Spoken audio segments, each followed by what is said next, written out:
Hi people, it's me, Anja. Welcome back to my channel. So today's video is a recent leads video, so that's great.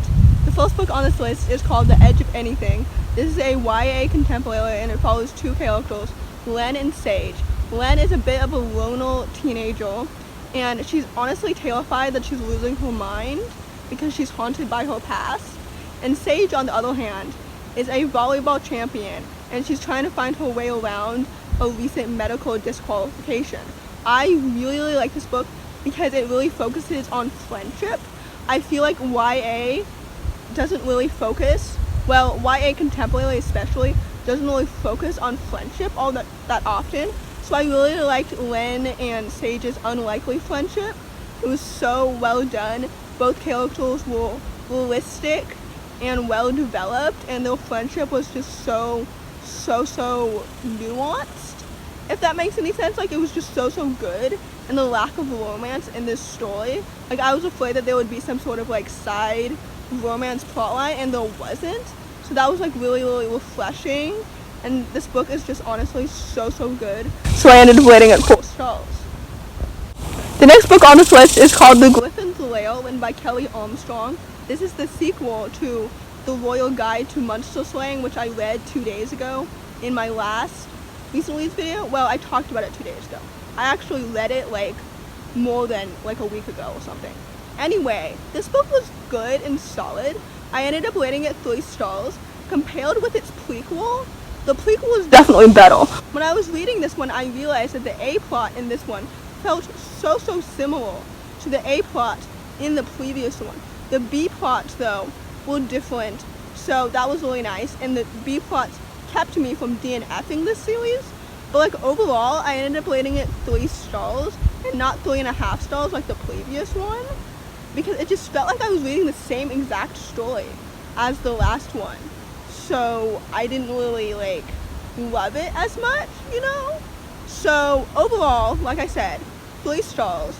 If this book continues and there's a 3rd one or a 4th one, or however long Kelley decides to make the series, I'm not going to continue reading it, because I'm just not interested in reading the exact same story a 3rd time. So the next book on this list is called After the Worst Thing Happened, written by Audrey Vernick, I think. This is a middle grade contemporary and it follows 12-year-old Army, who channels her grief into helping somebody in need after a thoughtless mistake causes a horrible accident. I really like this book. I ended up rating it 4 stars because it's just so good. I loved Army as a character.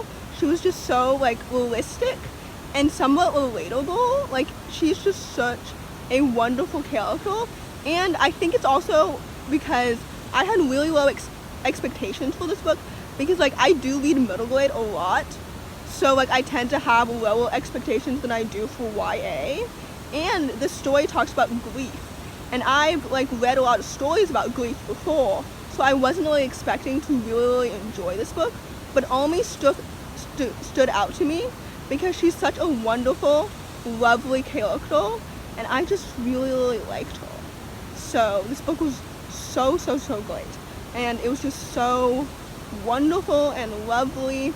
And I apologize in advance for if you can hear like the bugs in the background. It's very humid and hot right now, but anyway, this book was great. The next book is called The Year We Fell from Space, written by A.S. King, I think.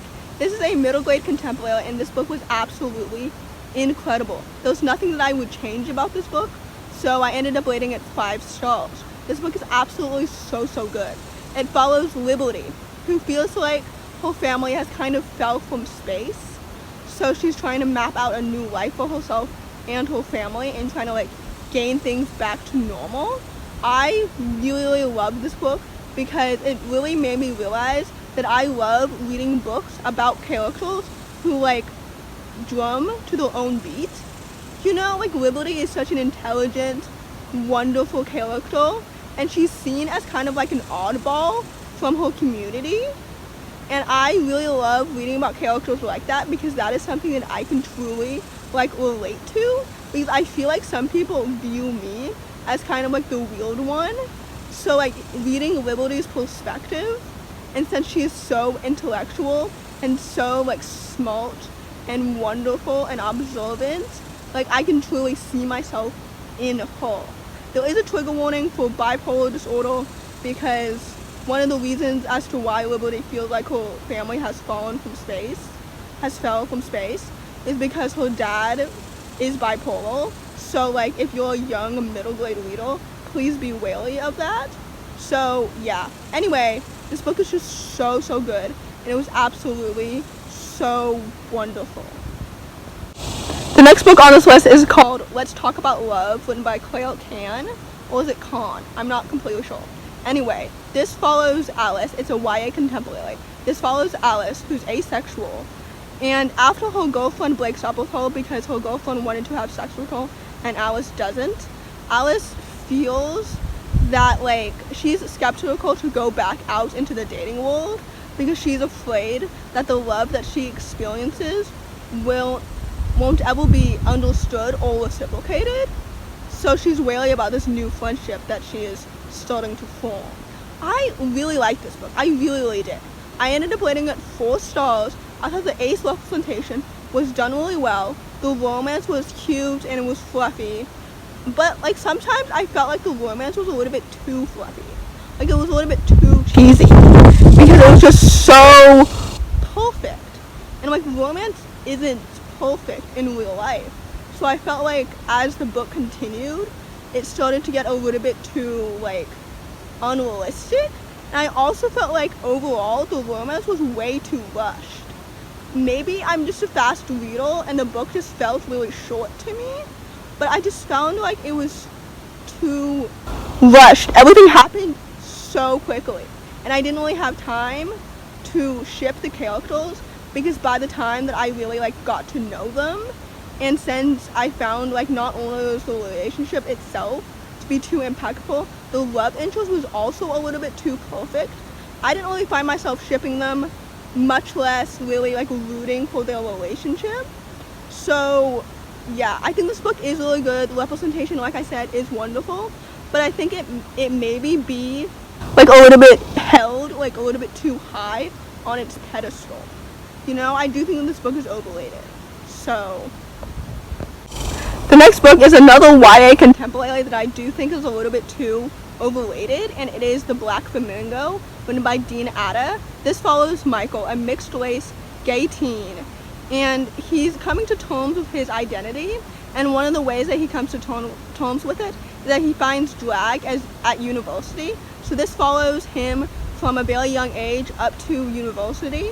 So it's really more of like a memoir than like a typical YA contemporary story. And I think maybe that's why I gave it 3.5 stars. I do think that the representation in this book is really, really important because like gay people, and especially like people of color who are also gay, are underrepresented, because I feel like with like an influx of gay representation, which don't get me wrong, I really, really like, the majority of it features white people.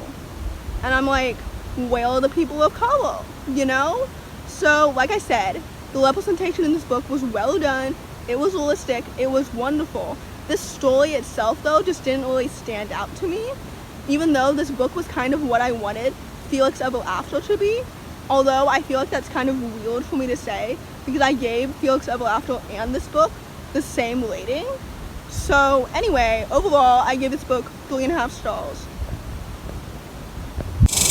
The next book is called Late to the Party. This is a YA contemporary, and it follows Cody, who feels like a late bloomer, wallflower type of teenager until her summer takes an unexpected turn when she makes an unlikely friendship. I really, really like this story so much. I rated this book 5 stars because it is absolutely amazing. I realized the next day after finishing it that I can't stop thinking about it because Cody is such a wonderful, realistic, relatable character, and I love the representation of like late bloomers and wallflowers because I feel like that even though like at 17 Cody's never had her first kiss or her first time or anything or any of the like the typical teenage things that teenagers also often feel like they are expected to do by a certain time, And I think that that ideology is so ignorant and so dumb, because at the end of the day, these things are just life experiences, and it really does not matter when they happen to you, because if, like, you know, like, it doesn't matter if you're late to the party, because you're not. Nobody's late, nobody's early. It shouldn't even be considered like a party, because it's not. It doesn't really matter. Like, who cares? You know, like, it doesn't matter. So anyway, Cody is such a wonderful, realistic, relatable character. I love this book. It is absolutely so necessary and important, and I really loved it. And this book is just so good. Cody and her friendships, and even the sapphic romance in this is just absolutely incredible. And oh my gosh, it's so good. This book deserves all of its hype and more. The last book on this list is called The Ballad of Songbirds and Snakes, written by Suzanne. For those who do not know, this is the Hunger Games prequel. It's set about like 60 years or so before the original Hunger Games trilogy, which, if you didn't know, is one of my favorite trilogies of all time. This prequel follows whom we know as President Snow when he's 17 years old, and he is chosen as a mentor for District 12 in the 10th annual Hunger Games. I'm gonna be straight up. I didn't like this book. I did not. I felt like the romance was really rushed. Overall, I didn't really care for what was happening. I was really more apathetic than empathetic or sympathetic. Like, I, throughout the entire story, I was just thinking, like, I know what this man becomes. I know what he's going to do in the future. So I just can't think about his villain backstory, because I don't care. I don't care for it. I was never sympathetic to Snow. When I was reading the original trilogy, I was never fascinated by him. He was just kind of there as like a boring villain character. So this book itself was just so unnecessary, and none of the characters like stood out to me. I was kind of hoping to be like intrigued by some of the other characters, but like Lucy reminded me more of Lou from Serpent and Dove than I really hoped that she would. So overall, this book was not good. It does not negate my enjoyment of the original trilogy, but I would not recommend this book at all. So, in conclusion, the best books on this list were the 2 5 stars, Late to the Party and The Year We Fell from Space, and the worst book on this list was The Ballad of Songbirds and Snakes, because I honestly wish that I could unread that book. It was just not very good. But Late to the Party and The Year We Fell from Space were absolutely incredible. So, if you like this video, give it a thumbs up, comment down below if any of these books intrigue you. If you've read any of them, let me know what you think. Subscribe for more, and thanks for watching. Bye!